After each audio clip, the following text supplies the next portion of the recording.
베델 언약의 재확증, 주전 1900년으로 추정, 횃불 언약 182년째. 이때는 이삭 나이 166세, 야곱 106세, 요셉 16세. 베델로 올라가기 위한 성결의 준비. 디나의 수욕 사건과 자식들의 피비린내 나는 복수국이 있은 후에 하나님께서 야곱에게 나타나셨습니다. 야곱에게 닥친 이 모든 비극과 불행은 바로 야곱의 불신앙에서 기인했던 것입니다. 야곱은 밧단 아람에서 가나안 땅에 돌아온 이래 10년이 다 되도록 베델의 서원을 망각하고 계속 세겜에 머물러 있었습니다. 이때 하나님께서는 다시 베델로 올라가서 형 에서의 낯을 피하여 도망하던 때에 내게 나타났던 하나님께 단을 쌓으라 라고 명령하셨습니다. 이에 야곱은 회개하고 순종하여 서원을 갚기 위해 베델로 올라갔습니다. 그리고 거기서 하나님께 단을 쌓고 그곳 이름을 엘 베델이라 불렀습니다. 베델은 야곱의 일생노정 17장소 가운데 11번째입니다. 야곱이 만난 비극과 다시 베델로 올라가라는 하나님의 명령에는 야곱이 하나님께 서원한 것을 강권적으로 지키게 하시어 그를 언약의 후계자로 세우시는 하나님의 구속사적 경륜이 담겨 있습니다. 그러므로 하나님께서 야곱에게 베델로 올라가라 라고 명령하셨을 때 야곱 가족에겐 정리해야 할 것이 있었습니다. 베델은 하나님의 집이란 뜻입니다. 하나님의 집, 베델에 거주하려면 언약 백성이 갖추어야 할 자격 조건이 있습니다. 하나님은 야곱에게 3가지를 요구하셨습니다. 첫째, 이방 신상을 버리라. 야곱 자신은 우상을 섬기지 않고 유일하신 하나님만 섬겼으나 가족이 우상 섬기는 것을 다스리지 않았고 막지 못했던 것입니다. 라헬은 밧단 아람 라반의 장막에서 훔쳐온 드라빔을 가지고 있었습니다.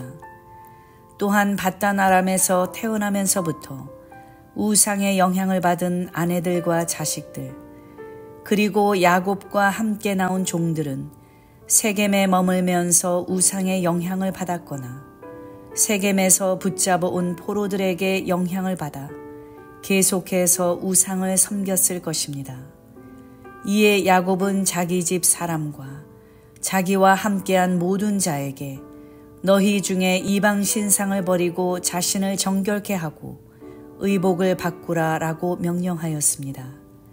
이어서 우리가 일어나 베델로 올라가자.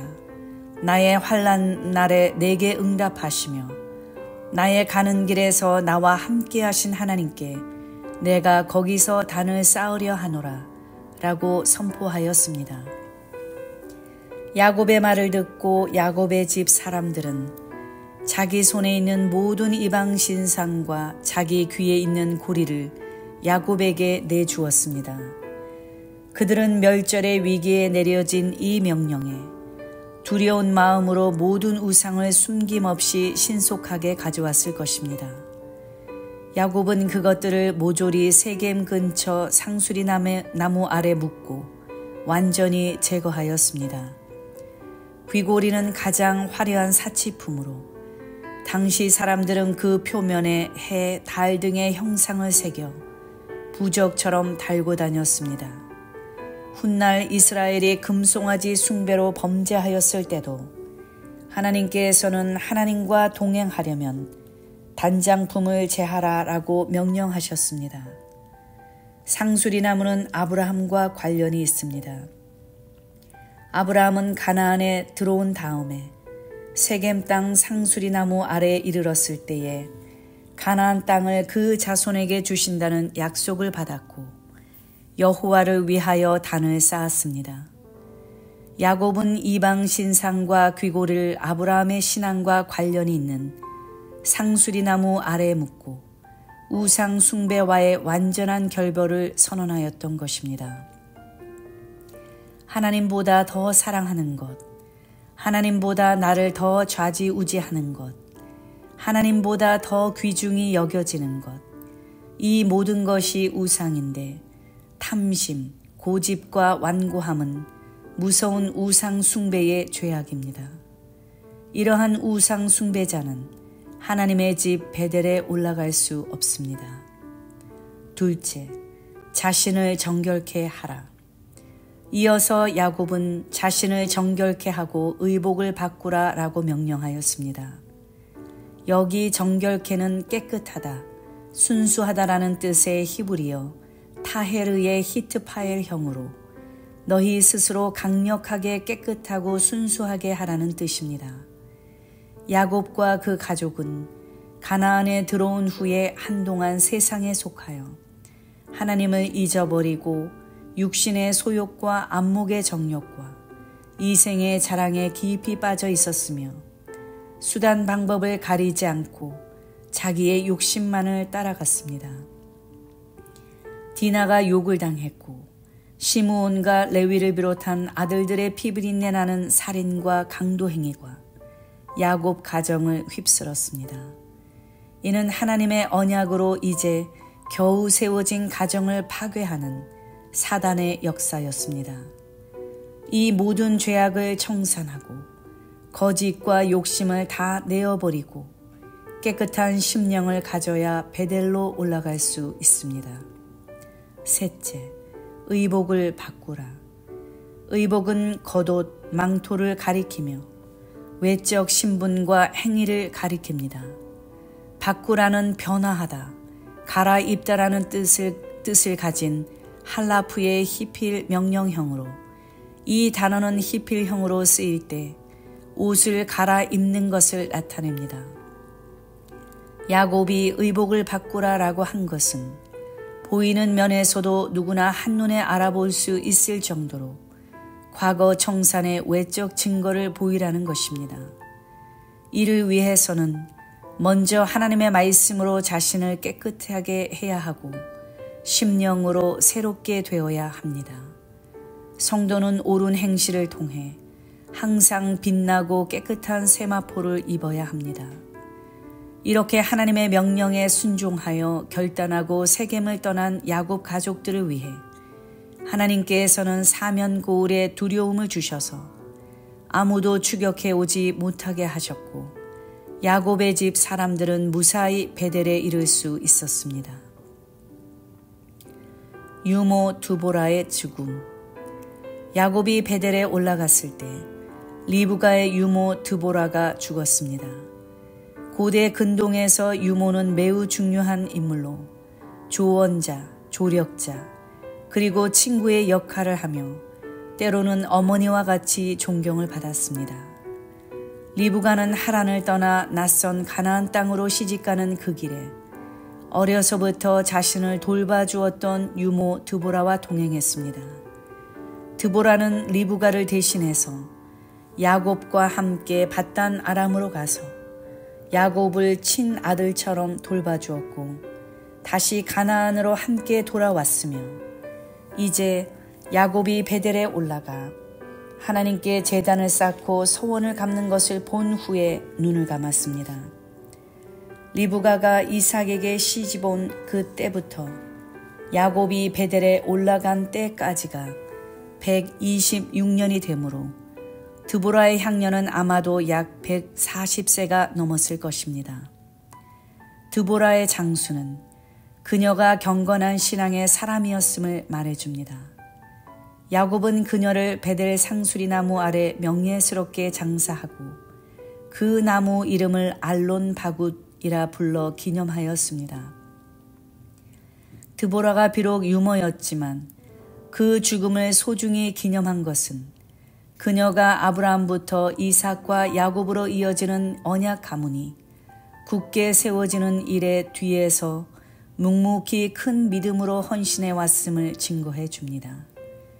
늘 함께했던 유모를 장사 지낸 일이 큰 슬픔이었지만 야곱은 마치 어린아이가 젖을 뗀 듯 언약의 땅 가나안에서의 언약 성취를 위해 영적으로 장성한 자가 되어 사명의 삶으로 새롭게 발돋움하는 순간이었을 것입니다.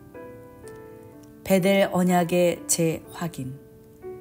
야곱이 밧다나람에서 떠난 후에 마침내 베델로 돌아오자 하나님께서는 다시 야곱에게 나타나셔 다시는 야곱이라 부르지 않겠고 이스라엘이 내 이름이 되리라 하시고 그의 이름을 이스라엘이라 부르셨습니다. 야곱이 회개하고 베델로 돌아왔을 때 하나님께서 비로소 그가 가나안 땅에 돌아온 것으로 인정하시고 다시 이스라엘이라고 불러주신 것입니다. 그리고 하나님께서는 야곱에게 또다시 30년 전에 주셨던 언약들을 재확인시켜 주셨습니다. 하나님께서 생육하며 번성하라. 국민과 많은 국민이 내게서 나고 왕들이 내 허리에서 나오리라. 내가 아브라함과 이삭에게 준 땅을 내게 주고 내가 내 후손에게도 그 땅을 주리라 라고 복을 내리신 것입니다. 야곱은 하나님께서 자기에게 말씀하신 그곳에 30년 전에 세웠던 돌기둥과는 다른 돌기둥을 세우고 그 위에 전제물을 붓고 또 그 위에 기름을 붓고 엘 베델이라 했던 그곳을 다시 베델이라고 불렀습니다. 베델에 세운 돌기둥은 이제 야곱이 하나님의 은혜로 안전하게 가나안 땅으로 귀향하게 되었다는 외적 표시가 되었습니다. 10번째, 베냐민의 출생과 라헬의 죽음, 헤브론에서 이삭과의 재회. 이때는 주전 1900년으로 추정되고 횃불언약 182년째입니다. 이삭 나이 166세, 야곱 106세, 요셉 16세입니다. 베냐민의 출생. 디나 사건 후에 베델에 도착하여 단을 쌓고 예배를 드린 야곱은 다시 베델을 떠나 에브랏을 향했습니다. 베델에서 에브랏까지는 약 24km입니다. 요셉을 낳은 후에 그렇게도 둘째 아들을 바랐던 라헬은 에브랏 길에서 베냐민을 낳고 그 소망을 이루었습니다. 그러나 난산 끝에 죽게 되었고 라헬은 죽음에 임박하여 그 혼이 떠나려 할 때에 아들의 이름을 베노니라고 불렀습니다. 그러나 그 아비 야곱은 그를 베냐민이라고 고쳐 불렀습니다. 성경에서 오른편은 특별한 의미를 지니고 있습니다. 그 어떤 세력도 물리칠 수 있는 강한 힘과 권세, 어려움에 처한 자를 건져주시려고 하나님께서 서 계신 자리, 축복의 자리, 구원받는 지혜자의 자리, 하나님의 위엄과 영광의 자리를 상징합니다. 베냐민은 야곱이 사랑하는 아내 라헬에게서 낳은 두 번째 아들로 아버지 야곱의 특별한 사랑을 받았습니다. 아들들을 애굽으로 양식을 구하러 보내면서 가장 사랑하는 베냐민마저 떠나보낼 수밖에 없었을 때 야곱은 오장육부가 다 찢기는 아픔과 슬픔을 겪었을 것입니다. 창세기 42장 38절 말씀. 야곱이 가로되 내 아들은 너희와 함께 내려가지 못하리니 그의 형은 죽고 그만 남았음이라. 만일 너희 행하는 길에서 재난이 그 몸에 미치면 너희가 나의 흰 머리로 슬피 음부로 내려가게 함이 되리라. 특히 식량을 구하기 위해 형제들과 함께 애굽에 내려갔을 때 베냐민은 형 요셉으로부터 식물을 형제보다 5배 더 받았습니다. 또한 형제들은 각기 옷 한 벌씩을 받았으나 베냐민은 은 300과 옷 5벌을 받았습니다. 라헬의 죽음. 라헬이 베냐민을 난산하고 죽게 된 것은 첫 아들 요셉을 낳은 후 약 16년이 지난 나이였고 힘겨운 여행 중이었기 때문으로 보입니다. 죽은 라헬은 에브랏, 즉 베들레헴에 장사되었는데 이때 야곱은 라헬을 위하여 그녀를 장사 지낸 곳에 비를 세웠습니다. 에브랏은 야곱의 일생노정 17장소 가운데 12번째입니다. 라헬의 언니 레아는 알력이 부족했지만 동생 라헬은 외모가 곱고 얼굴이 아리따운 여자였습니다. 라헬은 야곱의 첫눈을 사로잡아 사랑을 독점했습니다. 야곱은 위기에도 라헬을 극진히 아끼고 자기 생명처럼 보호했습니다. 그러나 라헬은 남편의 사랑을 독차지하려는 끝없는 욕심 때문에 신앙적이지 못한 행동을 많이 했습니다. 자신이 아직 아이를 낳지 못하는 동안에 아들 넷을 낳은 레아를 투기하여 야곱에게 나로 자식을 낳게 하라. 그렇지 아니하면 내가 죽겠노라 라고 불평하였습니다.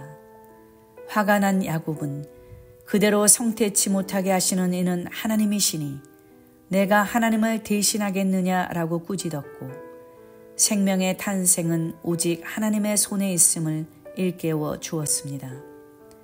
라헬은 사무엘의 어머니 한나처럼 자식 없는 괴로움을 하나님의 도우심을 바라며 기도하여야 했으나 레아를 투기하다가 결국 야곱으로 하여금 자기의 시녀 빌하에게 들어가도록 하였습니다. 그녀는 그렇게 해서라도 아이를 낳아 내 무릎에 두리니 그러면 나도 그를 인하여 자식을 얻겠노라 라고 인간적인 꾀를 내었던 것입니다. 이때 라헬은 이러한 자신의 마음을 담아서 시녀 빌하가 낳은 첫 번째 아들 이름을 단, 하나님이 내 억울함을 푸시려고 내 소리를 들으사 내게 아들을 주셨다라 하고 두 번째 아들 이름을 납달리, 즉 내가 형과 크게 경쟁하여 이기었다 라고 하였습니다. 또한 라헬은 레아의 첫 아들 루벤이 제 어미에게 드린 합 한 채를 빼앗아 그것을 이용해서라도 자식을 낳고자 했습니다. 합 한 채는 한자로 합할합, 기쁠환, 나물채이며 합한이란 말 그대로 성욕을 증진시켜 수태하도록 하는 불임 치료제였습니다.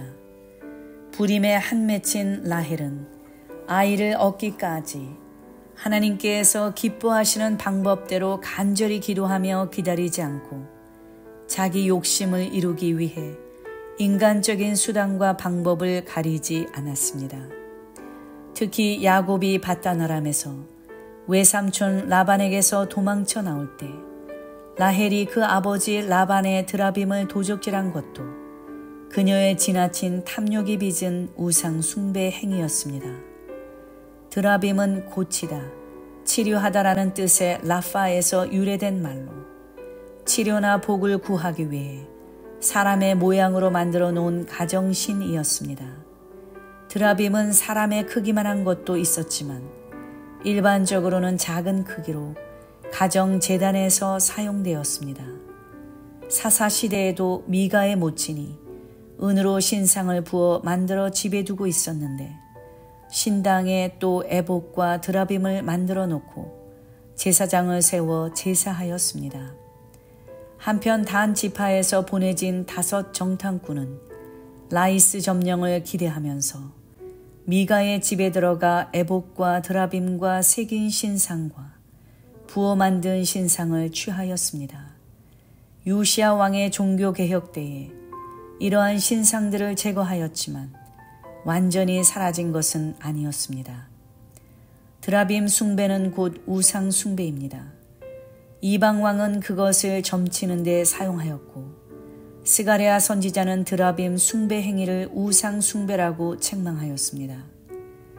라헬은 마치 소중한 보물을 손에 넣은 것처럼 그 드라빔을 누구에게도 빼앗기지 않으려고 안간힘을 썼습니다.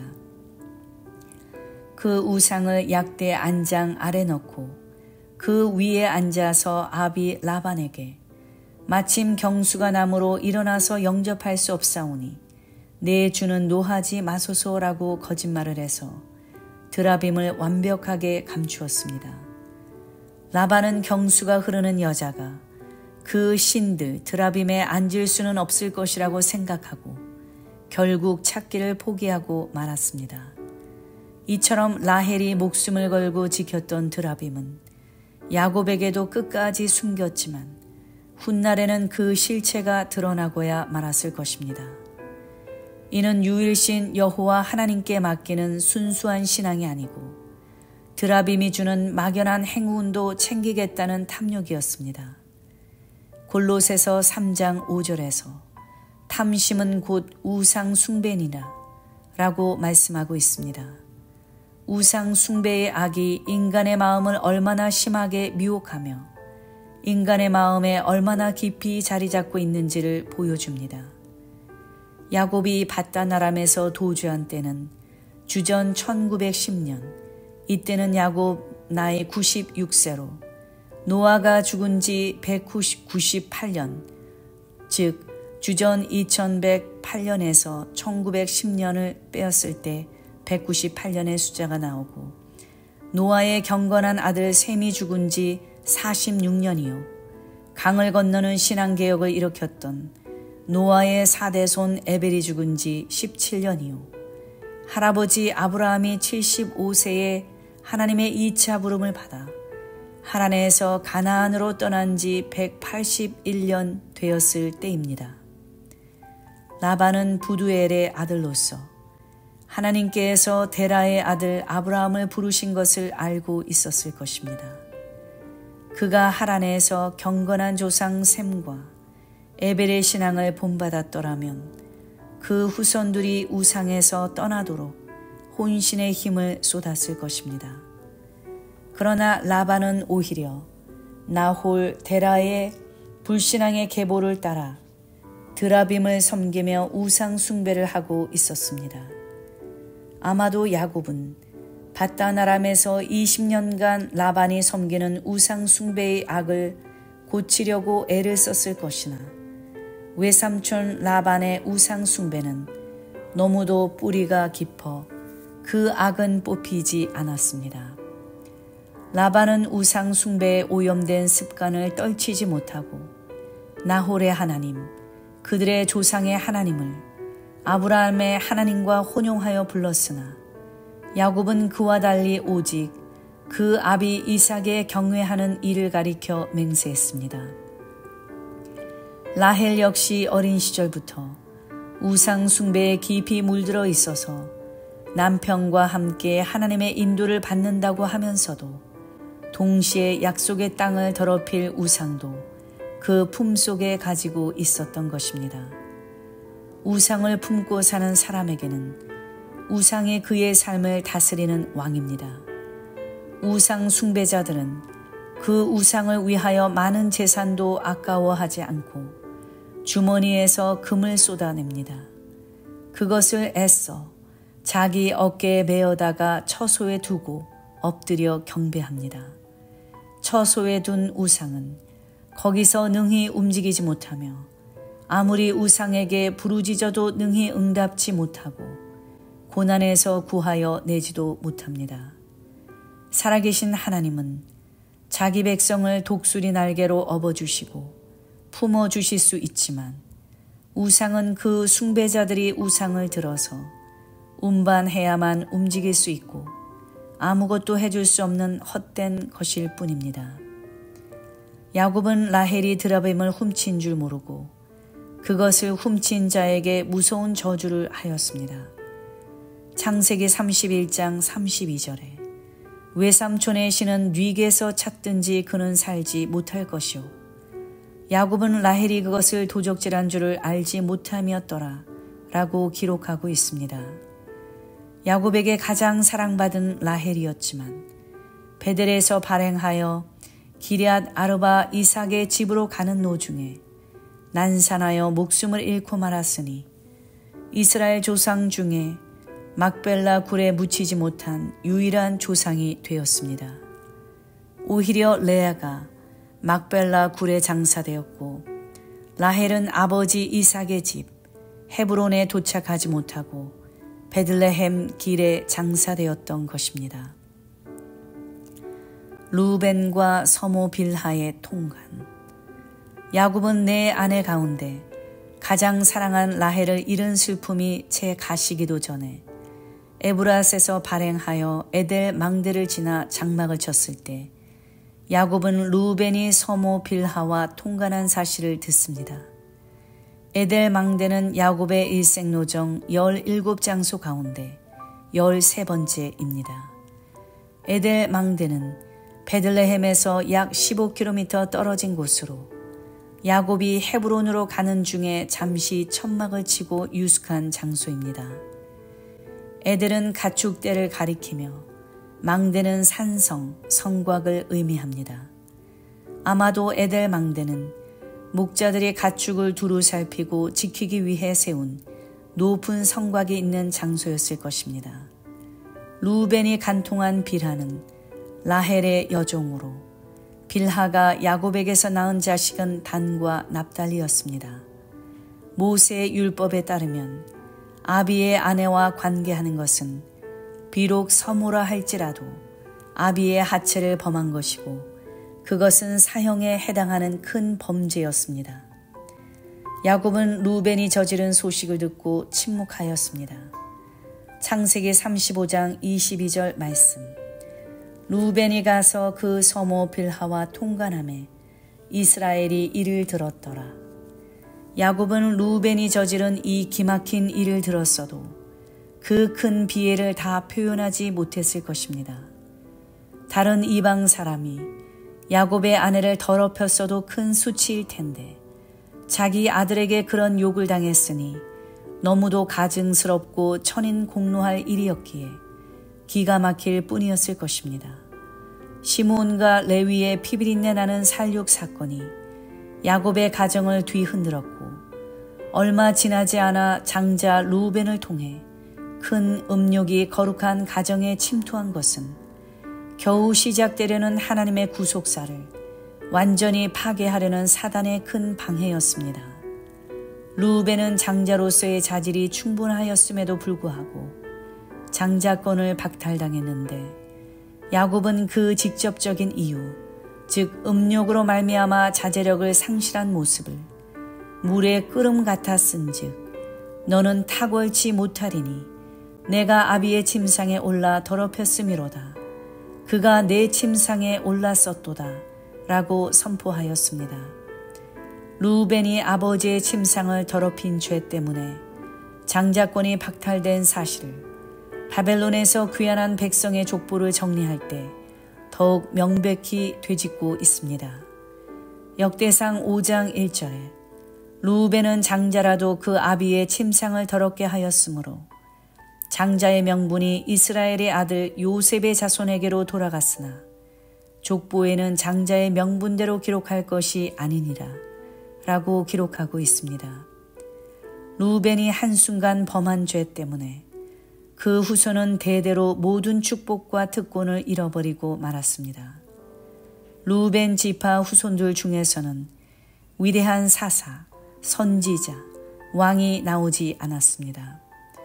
오히려 모세와 아론의 지도권을 시기하며 고라당이 반역했을 때 고라와 함께 반역에 가담했던 다단과 아비람이 루벤 지파 사람들이었습니다. 또한 요단강 도하를 앞두고 가축대가 심히 많았던 루벤 지파는 요단강을 건너서 가나안 정복 전쟁에 참여하는 것을 원하지 않았고 육신의 소욕을 좇아 그냥 요단강 동편에 살기 좋은 땅에 머물겠다고 요청하였습니다. 루벤 지파는 이 일로 모세에게 심한 책망을 받았습니다. 결국 자기들의 욕심대로 요단강 동편에 거주한 루벤 지파는 훗날 아수르 왕 디글랏 빌레셀에 의해 제일 먼저 포로로 잡혀가는 비참한 최후를 맞이하게 됩니다. 우리는 하나님의 구속 경륜 속에서 예수 그리스도의 십자가 구속 은총과 특별한 사랑을 받은 하나님의 장자입니다. 이 장자의 축복과 특권을 한순간의 음욕으로 송두리째 빼앗기지 않도록 믿음으로 소중하게 간직해야 할 것입니다. 헤브론에서 아버지 이삭과 재회. 야곱은 삼촌 라반의 집에서 귀향하여 가나안 땅 세겜에 거하다가 베델과 에브랏을 거쳐 약 10년 만에 마침내 아브라함과 이삭이 거하던 헤브론으로 다시 돌아와 거주하였습니다. 헤브론은 야곱의 일생 노정 17장소 가운데 14번째입니다. 세겜에서 헤브론까지의 거리는 77km입니다. 그러나 야곱은 베들레헴에서 직선길을 따라 바로 헤브론으로 오지 않고 에델 망대를 거쳐왔기 때문에 실제 이동거리는 83km 정도입니다. 야곱은 아버지 이삭과 감격의 재회를 하는데 그가 에서를 피하여 밧단 아람으로 피신한 지 약 30년 만입니다. 이 30년의 기간은 삼촌 라반의 집에서 있었던 기간 20년과 거기에서 돌아온 후 세겜에 있었던 약 10년의 기간을 합친 것입니다. 이때 아버지 이삭은 대략 166세, 야곱은 106세로 야곱은 늙은 아버지 이삭을 다시 만나 이삭이 죽기까지 14년 정도 함께 산 것으로 추정됩니다. 야곱이 헤브론으로 돌아와 아버지 이삭을 만났을 때 요셉의 나이는 16세였습니다. 요셉이 어머니를 갑자기 여의고 얼마 지나지 않았을 때입니다. 후에 요셉은 형들의 시기로 말미암아 17세에 애굽으로 팔려 가기 전까지 약 1년 동안 할아버지 이삭과 함께 살았습니다. 아마도 이 기간에 요셉은 할아버지 이삭을 통하여 신앙적으로 많은 영향을 받았을 것입니다. 비록 1년이라는 짧은 기간이었으나 언약을 전수받아 신앙의 뿌리와 기초를 깊이 다지게 되는 소중한 시간이었을 것입니다. 이삭은 야곱 120세에 향년 180세로 죽었는데 요셉을 잃은 야곱에게 아비의 죽음은 더욱 큰 슬픔이었습니다. 어쩌면 이때가 야곱의 생애 중 가장 힘든 시기였을 것입니다. 요셉을 잃은 상태였고 아비 이삭도 죽었으니 언약의 대를 이어가야 할 야곱에게 위기가 아닐 수 없었습니다. 아버지 이삭이 죽은 이후 야곱은 요셉을 만나기까지 10년 동안 극심한 비통에 잠겨 살았을 것입니다.